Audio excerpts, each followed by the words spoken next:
오늘 우리에게 주신 하나님의 말씀은 열왕기상 19장 1절부터 8절입니다. 아합이 엘리야가 행한 모든 일과 그가 어떻게 모든 선지자를 칼로 죽였는지를 이세벨에게 말하니 이세벨이 사신을 엘리야에게 보내어 이르되 내가 내일 이맘때에는 반드시 내 생명을 저 사람들 중 한 사람의 생명과 같게 하리라. 그렇게 하지 아니하면 신들이 내게 벌 위에 벌을 내림이 마땅하니라 한지라. 그가 이 형편을 보고 일어나 자기 생명을 위해 도망하여 유다에 속한 브엘세바에 이르러 자기 사환을 그곳에 머물게 하고 자기 자신은 광야로 들어가 하루길쯤 가서 한 로뎀나무 아래에 앉아서 자기가 죽기를 원하여 이르되 여호와여 넉넉하오니 지금 내 생명을 거두시옵소서. 나는 내 조상들보다 낫지 못하니이다 하고 로뎀나무 아래에 누워 자더니 천사가 그를 어루만지며 그에게 이르되 일어나서 먹으라 하는지라.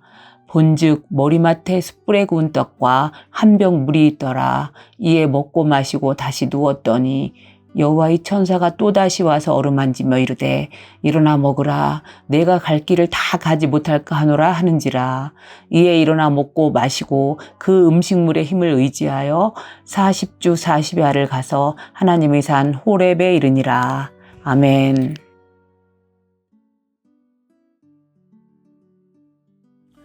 우리는 지난 시간 엘리야가 갈멜산 대첩에서 바알 선지자 450명과 아세라 선지자 400명과의 대결에서 멋지게 승리하는 장면을 살펴보았습니다. 겉으로 보기에는 엘리야와 바알 선지자 450명의 싸움처럼 보였지만 그 싸움은 하나님과 바알의 전쟁이었습니다. 그날 이스라엘 백성들은 갈멜산에서 누가 진짜 하나님인지 목격했습니다. 그리고 엘리야가 위대한 하나님의 선지자라는 사실도 알게 되었습니다. 그런데 오늘 본문에 와서 이 엘리야가 전혀 딴 사람이 되어버렸습니다. 바알 선지자 450명을 물리친 이 엘리야가 이세벨의 말 한마디에 혼비백산이 되어서 도망을 치고 있는 장면입니다. 이세벨이 직접 엘리야를 죽이려고 온 것도 아닙니다. 이세벨은 그냥 종을 보내서 엘리야를 협박했을 뿐입니다. 그런데 그 말을 전해드는 엘리야는 본문 3절을 보시면 자기 생명을 위해 도망을 갔다라고 말하고 있습니다. 북이스라엘 땅을 떠나서 남유다의 최남단 브엘세바까지 도망을 간 겁니다. 그러니까 이 엘리야가 이세벨이 두려워서 땅끝까지 도망쳤다라는 말이죠. 엘리야가 걸어간 구간이 어느 정도 되냐 보니까 이스라엘에서 브엘세바까지 계산했을 때 약 160km입니다. 브엘세바도 불안했는지 자신의 시종을 거기에 두고 또 광야로 더 들어갑니다. 그리고 광야의 한 로뎀나무의 아래 앉아서 자신이 죽기를 간청하며 기도하고 있습니다. 여러분, 오늘 이 본문은 매우 충격적인 장면입니다. 오늘 우리가 읽었던 본문 속에서 우리가 만난 이 엘리야는 그렇게 18장에서 보았던 엘리야와는 전혀 다른 사람인 듯 보여주고 있습니다. 엘리야는 모세와 함께 구약을 대표하는 인물입니다. 엘리야는 영적인 전사였습니다. 기적을 일으키는 사람이었고 불의 능력과 힘을 가진 사람이었습니다. 그런데 오늘 로뎀나무 아래 앉아서 자신을 죽여달라고 기도하는 이 엘리야는 분명 갈멜산에서 450명 바알 선지자와 싸워서 이긴 그 엘리야가 아니었습니다. 그렇다면 혼자서 바알 선지자 450명과 싸워서 승리했던 엘리야는 어디 갔을까요? 로뎀나무 아래에 있는 이 엘리야는 한마디로 실패자, 도망자, 정말 초라한 모습입니다. 이세벨의 말 한마디에 절망의 구덩이에 빠지고 말았습니다. 사실은 이처럼 작은 것에 넘어지고 작은 것에 시험드는 것이 바로 우리들의 모습일 때가 많습니다. 길을 가다가 무언가에 걸려 넘어질 때를 보면 큰 바위에 걸려 넘어지는 사람은 없습니다. 대부분 주먹만한 돌부리에 걸려 넘어집니다. 신앙생활도 마찬가지입니다. 사람들이 시험 드는 것을 보게 되면 큰 것 때문에 시험들거나 넘어지는 일보다는 오히려 정말 조그마한 일 때문에 마음의 상처를 입고 시험들 때가 더 많습니다. 서로 대화를 나누다가 상대방이 조금 말 실수한 것 때문에 상처를 받고 그러합니다. 그래서 신앙생활을 하다 보면 작은 것들에 마음에 시험 들고 우리의 영혼이 낙담될 때가 많습니다. 아무리 강해 보이는 사람도 약점이 있기 마련이죠. 예를 들면 수년간 땀을 흘리며 웨이트 트레이닝을 하고 고된 운동을 통해 강철 같은 몸을 만든 올림픽 대표 레슬링 선수다 할지라도 초등학교 정도 되는 아이가 와서 급소를 공격하면 무릎을 꿇게 되어 있습니다. 겉으로 무척 강해 보여도 연약한 부분이 항상 남아있는 것이 바로 우리 인간입니다.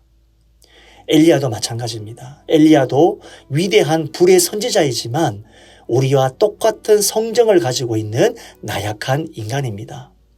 그러나 중요한 것이 무엇입니까? 그 엘리야의 연약함을 아시고 그 연약함을 이해하시는 하나님께서 오늘 그 절망의 자리, 그 낙담의 자리에 하나님께서 찾아오신 것입니다.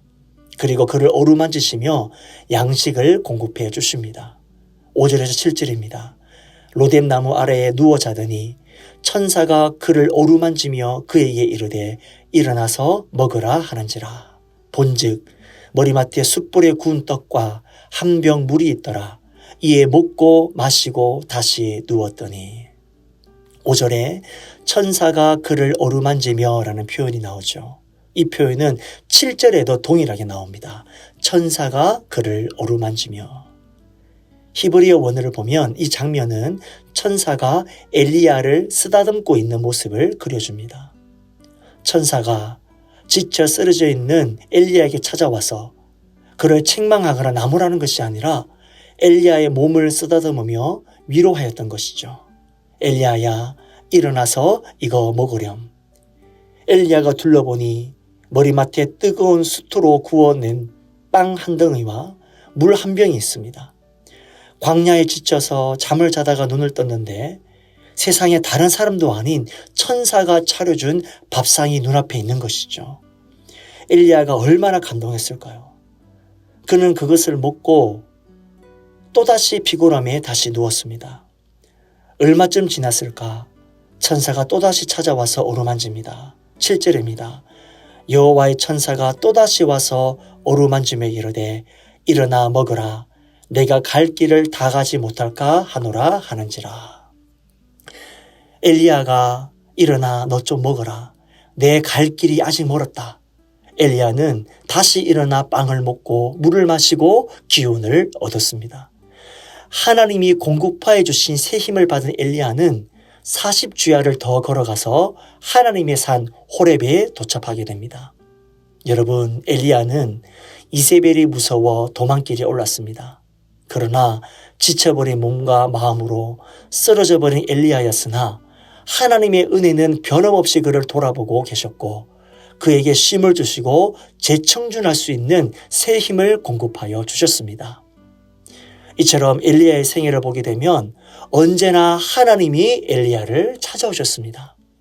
사랑하는 성도 여러분, 우리는 무엇인가 이루었다고 생각하는 순간 또다시 넘어지곤 합니다.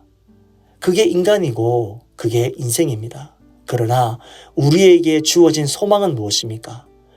지치고 힘들어 넘어져 있는 우리의 어깨를 토닥여 주시고 힘들어하는 우리를 쓰다마 주시고 새 힘을 주시는 하나님이 내 옆에 계신다는 것. 그것이 우리의 소망입니다. 누구든지 지칠 수 있습니다. 넘어질 수 있습니다. 그러나 여전히 우리에게 힘과 힘을 주시는 하나님이 우리와 함께하고 계십니다. 엘리야에게 천사를 보내어 그를 쓰다듬어 주시고 그를 위해 빵과 물을 친히 준비해 주시고 먹으신 하나님께서 지쳐버린 우리에게도 동일하게 쉼과 힘을 더해 주실 것입니다. 그리하면 우리는 또다시 남은 이 길을 걸어갈 수 있는 것입니다. 하나님께서 공급해 주시는 쉼과 힘과 능력으로 날마다 승리하는 저와 여러분들이 되시기를 주님의 이름으로 축원드립니다.